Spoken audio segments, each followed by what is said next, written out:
Future Hacker. Life. Path. Future.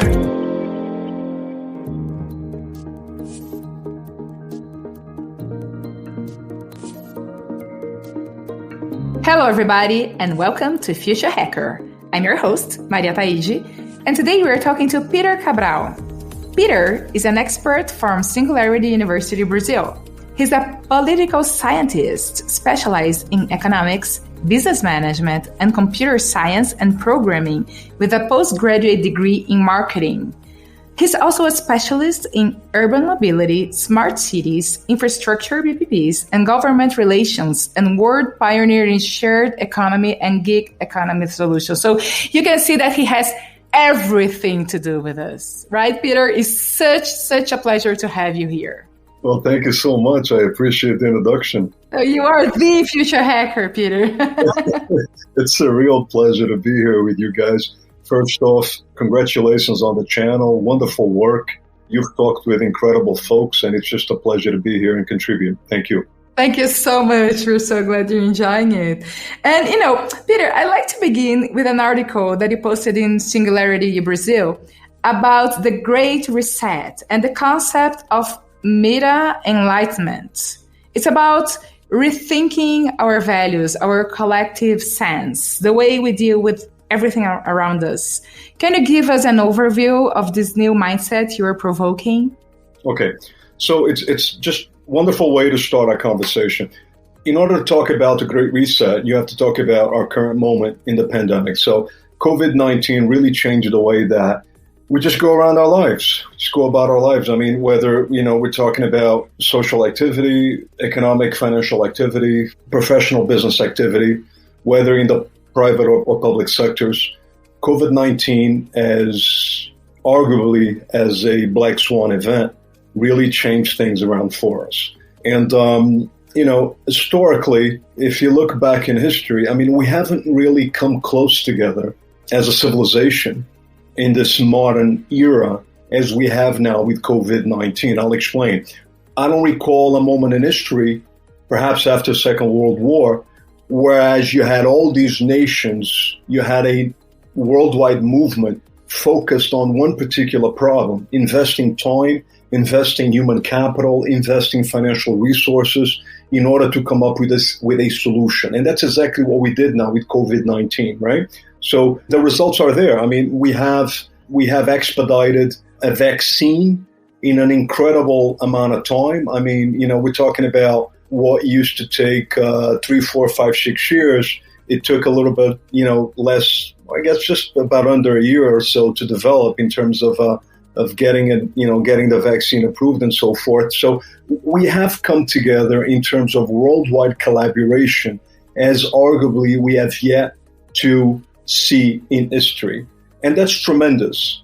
So we have also invested, in addition to human resources, we have also in human capital, we have invested financial resources like we have yet to see before, right? Arguably so. So if you think about it, there has to be a legacy. What's the legacy? What's the end result? After we fight the pandemic and we go back to our normal, let's just say, lives, right? And countries resume their economic activity. Trade goes on. The globalization continues to characterize the way that we go about our lives, the way that countries interact, the way that societies interact, the way that companies interact, whether at a nationwide level or international level. What are we going to do socially, right? What is it that we will do with regards to, for example, capitalism, shareholder capitalism? Are there things that we will change now, looking forward, that will have a greater impact in our lives in terms of quality of living, in terms of equality, in terms of social human development, in terms of access to resources? What about in terms of solving some of the global grand challenges?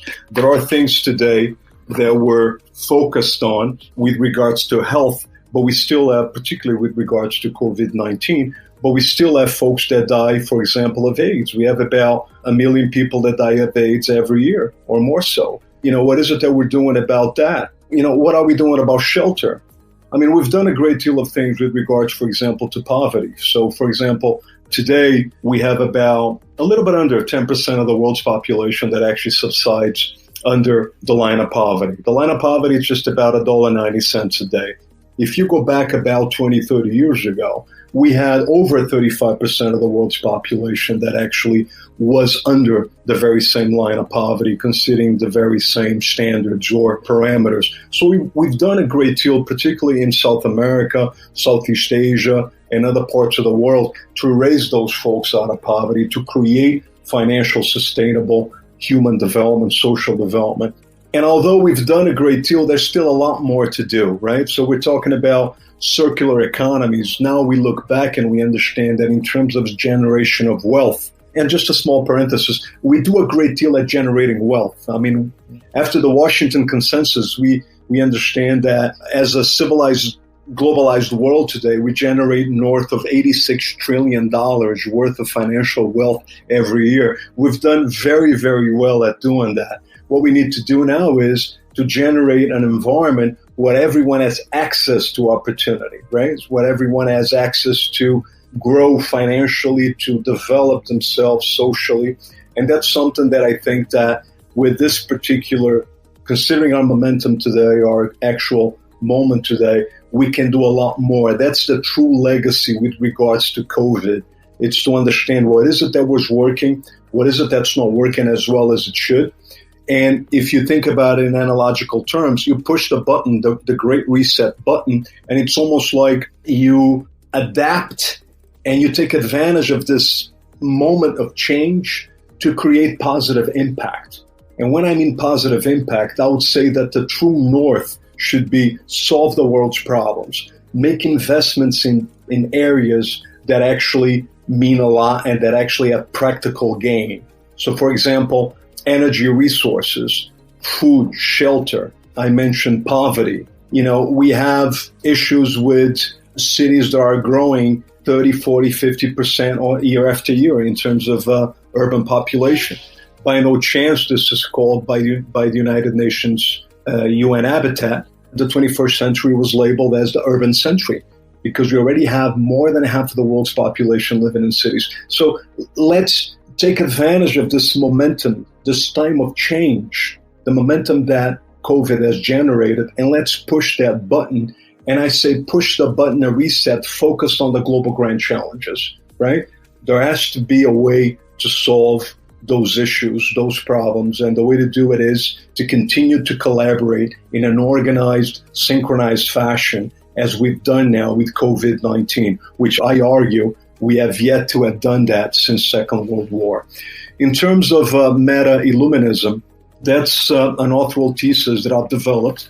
I'm actually developing and writing a book, should be published at the end of this year. It would be a pleasure to come back here and talk to you guys about it. But basically, meta-illuminism is a thesis that defends the enlightenment principles of the 18th century and the importance of those principles considering a world of opportunity, a world of abundance, right? So I argue that we live in a world of abundance. We don't lack opportunities. We lack the right tools. We lack the processes and the methodology that will assist us in generating opportunity, generating wealth, generating prosperity. And when I talk about generating prosperity, Maria, I'm not talking about living a life of luxury. I'm talking about having the opportunity to generate true value by creating and developing projects of impact, right? Social impact, economic impact, financial impact, technological impact, political impact, right? So that's what meta-illuminism encapsulates in very broad terms. And it would be a pleasure to come back here and talk to you guys about it after I publish my book. And you know, I feel like your answer could give us at least an entire podcast, you know? Actually, a couple of them, right? You definitely will have to come back here to talk about your book. Let us know when the time is right. And I do love what you said, that it's using this moment to, you know, take advantage of this really, I will use the word special moment because it's something that, you know, people are actually taking the time to reevaluate things in a collective way, right? To use to refocus and, you know, instead of generating wealth, to focus on sustainability and a newer way of living life that is more respectful, not only to people, but to environments, to the planet, right? So, because soon things will change and we can't really wait to things to get back to whatever new normal is going to be. And because people have short memory, right? So I do like your rationale of using now to try to change and begin some new habits and new cultures and new mindsets, right? Wonderful. You mentioned the environment. Just a quick plug. For example, now we understand that recycling is not enough, right? I mean, we know that recycling is just not enough. Irrespective of how much you develop the idea, you implement the idea, you train folks around the world, you develop conscientious programs to do so. We just know that recycling is not enough. We have to work and we have to generate wealth, economic wealth, according to a circular economy, right? So we have to develop materials that will be readapted, reutilized, and we have to develop that particular responsibility. The responsibility, whereas we work with materials that can be retooled, reframed, repurposed, right? Retransformed into other materials or into other products. And we have to understand the potential that a particular product today could eventually be repurposed tomorrow, whereas its raw materials are utilized in order to build another product, right? Or we have to talk about carbon capture. We have to talk about carbon storage. We have to talk about issues that are pertinent today when it comes to the environment that weren't years ago. And I think that, the COVID-19 moment is interesting in that particular sense. There are things that we know today, post-COVID, that just simply don't work, right? So we have to repurpose ourselves. And that's such an interesting subject, right? The material science, upcycling, the use of things that they don't even exist yet, but they are being created in labs, and even using pineapple peel in place of leather. So this is really cool. We do have a lot of interviews that are covering that. So if you guys are interested in the topic, just check it out, some previous interviews we did. So let's change the topic. We've covered a lot also smart cities a couple of times with both national and international views of the matter. So for our listeners that missed that, make sure for the Brazilians one to check out Mauro Cagliari's interviews, and the international ones, Mihir Naik's interview. So not only do we have the tech development to improve people's quality of life and accessibility, but we have in our hands simple and smart techniques to solve serious problems like flooding, for instance. In the end, Peter, I think it just seems that the issue here sometimes is political will or maybe long-term planning, also the population participation and ownership of the city we live in. So what's your view on that? And how do you see our evolution to a more inclusive and sustainable society? Great. Thank you for that opportunity, because, I'll start with Brazil. I came to Brazil. I started working in Brazil about 11 years ago, and I brought to Brazil a rather new concept, not only in the Americas, but worldwide. I mean, I started the very first public bicycle sharing programs in the Americas. And when I came to Brazil, folks just weren't accustomed to share. People really wanted to own something, right? And obviously that concept was rather new, even at a worldwide level. So imagine in Brazil.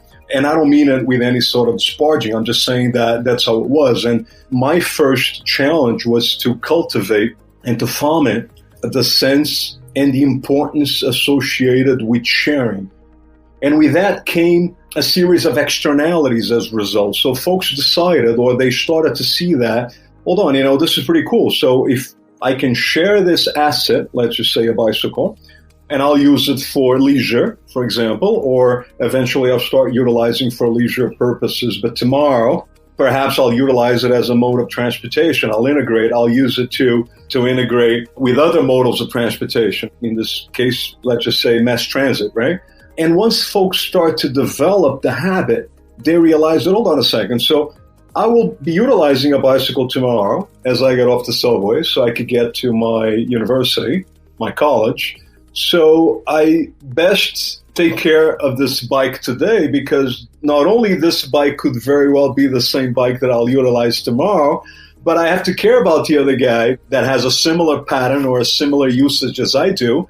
Because if I don't take care of this asset and I respect this asset, most likely the other individual will not respect it. And consequentially, so tomorrow, I will not have a bike that's available so I could go to school, right? So you start to develop this concept, and folks, organically, because that has to grow organically, folks start to develop a sense of collective belonging, collective identity, right?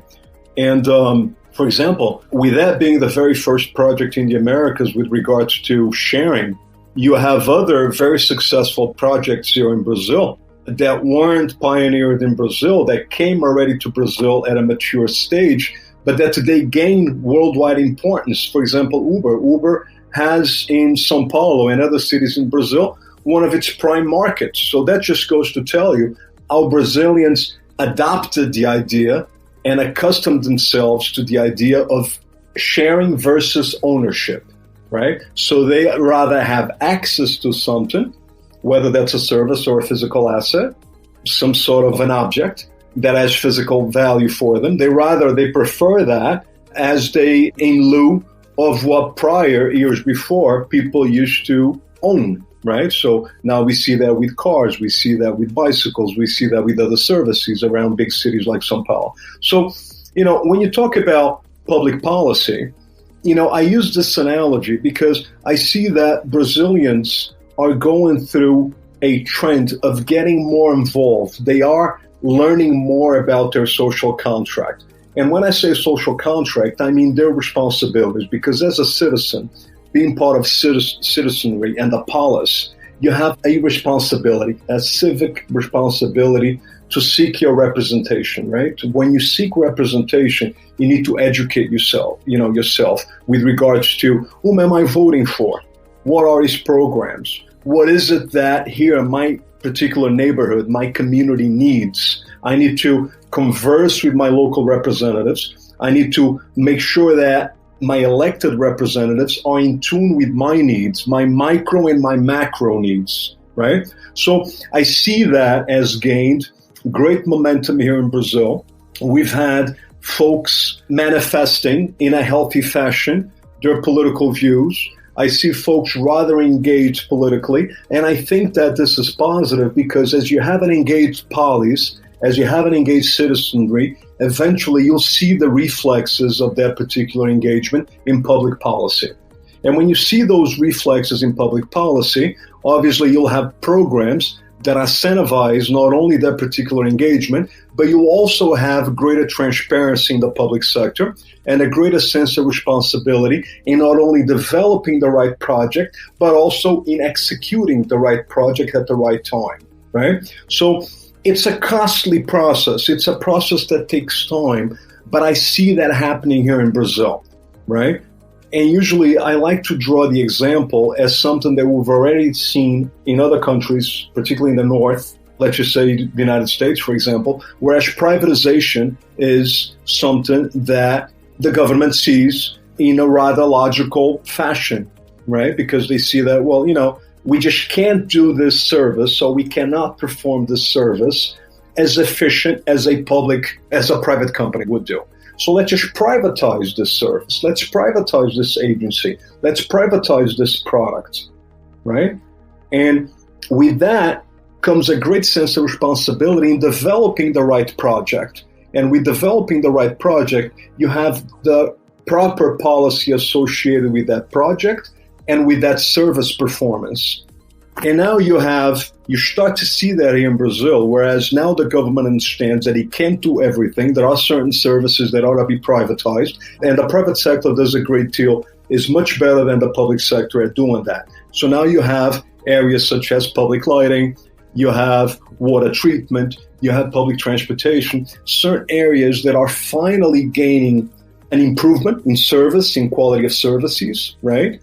They're actually getting a great deal of attention and capturing a great deal of investment, including foreign investment, exactly because of that. Because the government and the public entity as a whole finally saw that there are certain things that the private sector does better. This is just an example. So when you talk about circular economies and you talk about that responsibility in taking care of the environment, developing the right policies to do so, I see that as a positive note. But I also see it now looking at things more at a macro level, international level.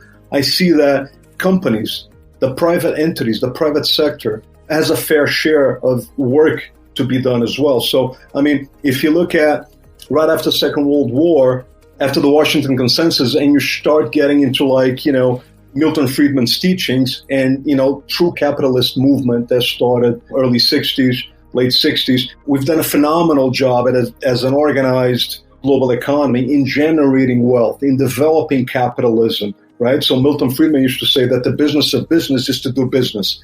And indeed, we've done a great job at doing that. But now we can't just be comfortable in generating $86 trillion a year in the very same way that we did without taking care of the stakeholders. So we can't just be a shareholder-driven economy. We have to be a stakeholder-driven economy. We have to take care of the families that contribute directly for that particular business. We have to take care of the employee and its families. We have to take care of the suppliers. We have to take care of the local neighborhood that lives as a result of that particular financial activity. We have to take care of the macro ramifications associated with that business, right? And we have to source and to create plus symbiotic situations, whereas people contribute and companies make positive impacts in everyone's daily lives. So that's a transformation from a simple or a true shareholder capitalist economy onto a stakeholder capitalist economy, right? So we already know how to generate wealth. We just need to generate wealth in a more healthy, sustainable fashion, socially, that is.